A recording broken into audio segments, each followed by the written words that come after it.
Winter is back. It's been a week now. But I just thought I'd do a quick video showing you some of the stuff that I'm currently working on, since everybody likes to see my crafts and hobbies and stuff. So here goes. Here's my fat wood from the other day, and it's been sitting in the garage drying out. It's pretty dry now. There's a few pieces that still are kind of wet. And by the way, I noticed there's like an orangey tint to this video. I don't know why it's doing that. I checked my settings and maybe there's something I'm missing. But anyway, because this is not giving a true color. Let me stop right here and take a picture, because that seems to show the true.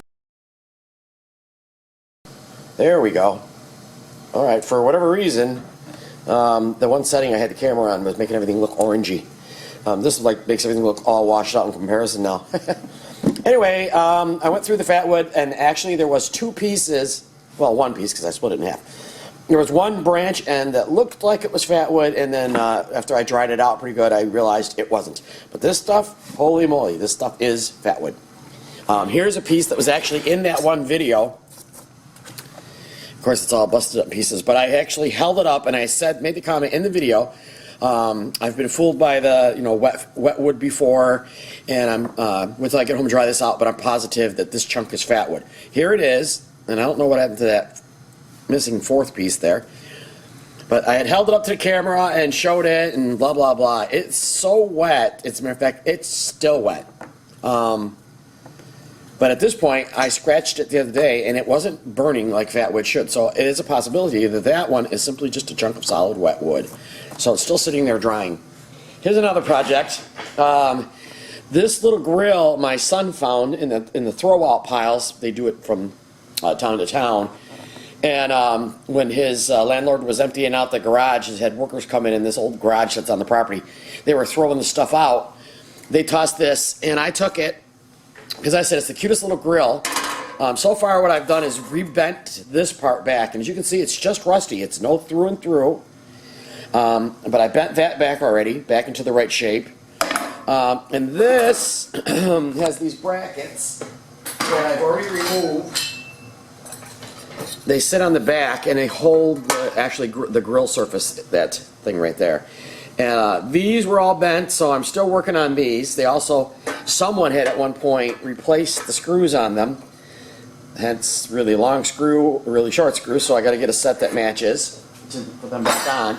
And I started grinding the rust off. It's not through and through rust anywhere. I've checked this whole thing out. The handles are kind of ugly, but I don't know if I'm going to replace them or not.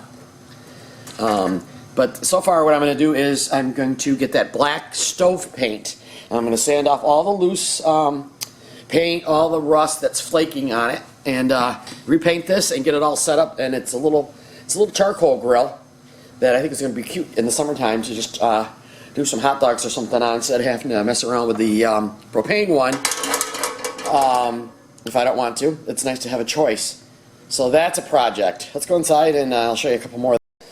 Okay, this is a sign my sister sent me on Facebook, and she said, Bonnie, make this for me. And as you can see, it says, welcome to our campsite where friends and marshmallows get toasted at the same time.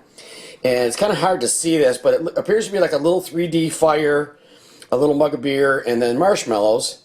And then the marshmallows have two little sticks painted on the board that they're actually glued to. I said, no problem, I can make that, and I think I can even make it better. So I drew myself a little notation of what I needed to make: marshmallows, a little pitcher of beer, some flames, whatever. So here it is, what I've done so far. Let me get my camera stuff out of the way. This is, it's 12 wide, 14 long, and I had some tiny, or skinny, I don't know if that's even a quarter inch, some cedar planking, and I used that to draw these little logs with the flame. I cut it out, painted them. Here's the beer mug, and then the marshmallows were actually a piece of my carving basswood that I have. I had a little square. I cut it in half. I carved it to look like the side of a marshmallow, and then I went outside and I got some twigs, and hopefully that shows up, and I drilled holes in the end and I glued them in there. And then everything is super glued to the board, and then little nails are in there inconspicuously to also hold it down, because this is going to be outside at the camp. And I found out a long time ago anything that's going to be outside, glue tends to break down from the elements after a period of time. And so now what I do is I glue and nail if I can. So I started laying out the lettering last night, and I realized I'm not so sure I like this the way it is right this moment. I made that nice and big. It's as big as I could get the font on my computer to print out, so I could copy the lettering. This looks kind of small to me, so I might redo this right here. The wood itself is that birch board that I had bought when I did the kids' table and chairs for Christmas. I had some of it left over. So this is a 1/2 inch. It's really nice wood. As a matter of fact, I wouldn't mind having about 5 sheets of this because I could go all day long making stuff with it. I think this is a little small. I might have to redo that.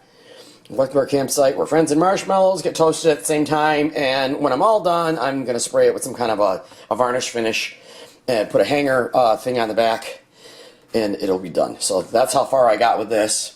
It's 12 by 14, so it's a good size, and I think she's going to like it. All right, on to the next project.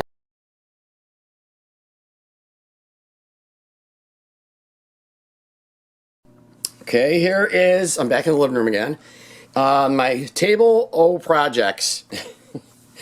And this is my attempt at a Minion. I had said my granddaughter had asked if I could carve her a Minion. All I did was looked up a picture of a Minion and kind of roughly drew on here what a Minion should look like, I guess. Here's the bulldog. My sister-in-law had asked for a bulldog. He kind of looks like a bulldog. Right there, he kind of looks like a bulldog. There's, like I said, there's not an instruction video to do these. I kind of just look at it until an idea comes to mind, and I'll say, oh yeah, let me try that. So I'm still working on him. I know he should have his tongue hanging out. I haven't quite figured that out yet. And right there, he looks kind of like just a fat pig. But and I'm trying to get a little curly Q tail going. But he sits there, and I go back and forth between working on him, working on him. The other day I was kind of bored when I was so sick, and I made a little apple. Can't carve a stem because it would snap off for sure. What I did was I went out in the garage. This is a little piece of fat wood. Because the resonating fat wood is so hard that I knew I'd be able to carve something small and it wouldn't just snap as I was carving it. That's my Red Delicious apple that I carved out of boredom one day. Now I'm thinking maybe I'll do an orange, and I don't know, who knows.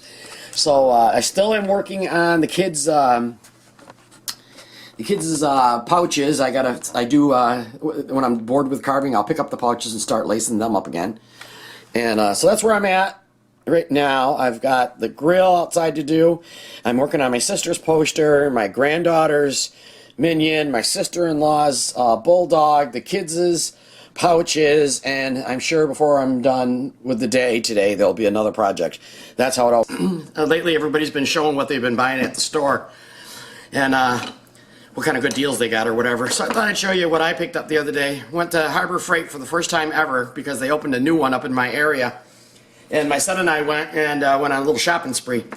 Anyway, I ran through the store and picked up a few oddball things. Sometimes buy them whether I know I need them now or not. I might need them later. This is a 30-pound magnet. It was a cute little thing. It's got a little rubber grippy thing on here, and it's a pretty good magnet. Something, I think. Not very much money, but it was cool, so I had to have it. Another thing I picked up was these sharpening, I don't know what you call them, panels. But I had seen John Cap's video, and he had gotten the one that was like a triangular shape block with these on them, and they sat down in a base. But when I went there, I saw that one too, but I saw these. These were about $10 for the set. And there's coarse, which is 180 grit, 260 medium grit, and a 360 fine grit. Now the medium and the coarse are really kind of gritty, if that's a good way to put it. And then the fine is not so bad. It's almost like an emery board type to me. And I've tried it on a couple of my knives, and they obviously work. So they're kind of neat. And the reason I picked them separately was because I wanted more maneuverability with them as opposed to carrying around that block. So I got this, and like I said, this was $10, 10 something maybe. So I picked up them. What else did I get? Oh, I wanted a new little hatchet for me. Now you'll notice that when I bought my son's hatchet, I got him a Husqvarna Quite a difference in the price. This was $7.99, I think. It's a little Pittsburgh, 1¼ pound, so it's pretty light.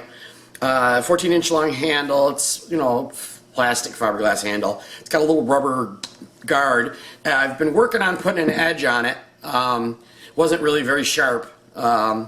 And it did take a little while to get the edge going on it. It's not the greatest, but it's $7.99. What do you? This was Harbor Freight. This I thought was a great deal. This is 4x36 belt sander paper, and this is medium grit. It's 80, and there's 5 of them in here, and it was like, I don't know, $10 or something. But at Smith's Ace True Value, whatever you call it, down the road, I pay I think it's 4 something for 1 belt, if not even more than that. So 5 of them. I have enough belts for my sander for, holy moly, quite a while. The other thing I stopped at the dollar store to get was mailing envelopes, which if anybody recently got any Fatwood or whatever I sent out the other day, I sent out a bunch of packages. You'll notice I kind of fluffed some packaging together by what I could find around the house because I was out of actual mailers. Found at the dollar store, which I thought was cool, are these ready-made boxes, and I'd never seen them before. A center punch that I decided I needed for something, I don't know, $2 or something, $3. The thing that I got at Harbor Freight, I think it came to right around $30, and I don't know what I paid at the dollar store when I was there. But sometimes I buy things because I need them now, and sometimes I buy them because I might use them in the future. So is that everything? I think that's everything. Those are my purchases. Hope you had fun watching.